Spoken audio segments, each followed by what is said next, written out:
என்ன இவ்வளோ கூட்டமாக இருக்குது? A few moments later. திருப்பூருக்கு ஒரு டிக்கெட் கொடுங்க. ட்ரெயினுக்கு வேறு டைம் ஆச்சு. டிக்கெட் எடுக்க எவ்வளோ கூட்டம். ஐயோ ட்ரெயின் வேறு போகுதே. நிறுத்துங்க நிறுத்துங்க. இந்த டிக்கெட் எடுக்கிறதுக்குள்ளேயே ட்ரெயின் போயிடுச்சு. கடவுளே. ஹலோ. சொல்லுங்கக்கா. ட்ரெயினை மிஸ் பண்ணிட்டேங்க. கவுண்டரில் கூட்டம் ஜாஸ்தியாக இருந்துச்சா, டிக்கெட் எடுக்கிறதுக்குள்ளே ட்ரெயின் போயிடுச்சுங்க. கவுண்டருக்கு எதுக்கு போனா? மொபைல் ஆப்பில் டிக்கெட் புக் பண்ண வேண்டியதானே? ஜென்ரல் டிக்கெட் மொபைலில் புக் பண்ணலாமாங்க? பண்ணலாமே. எப்படிங்க? எப்படி சொல்கிறேன் கேளு. மொபைலில் ப்ளே ஸ்டோருக்குள்ளே போய் யூடிஎஸ் ஆப்பை டவுன்லோட் பண்ணிக்கணும். மொபைல் நம்பரும் பாஸ்வேர்டு கொடுத்து லாகின் பண்ணிக்கணும். ஆர் வேலெட்டை செலக்ட் பண்ணி நம்ம பேங்க் அக்கௌண்ட்லேருந்து மணி ட்ரான்ஸ்ஃபர் பண்ணணும்.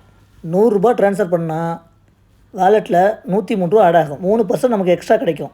பேப்பர்லெஸ் டிக்கெட்டை செலக்ட் பண்ணி ஃப்ரம் டு செலக்ட் பண்ணிவிட்டு வேலெட்லேருந்து அமௌண்ட் பே பண்ணால் டிக்கெட் புக் ஆகிடும். இவ்வளோதானா? ஈஸியாக இருக்குது. அப்புறம் என்னங்க, இப்போவே யூடிஎஸ் ஆப்பை டவுன்லோட் பண்ணி டிக்கெட் புக் பண்ணுங்கள். உங்கள் பொண்ணான நேரத்தை மிச்சப்படுத்திக்கோங்க. டாடா.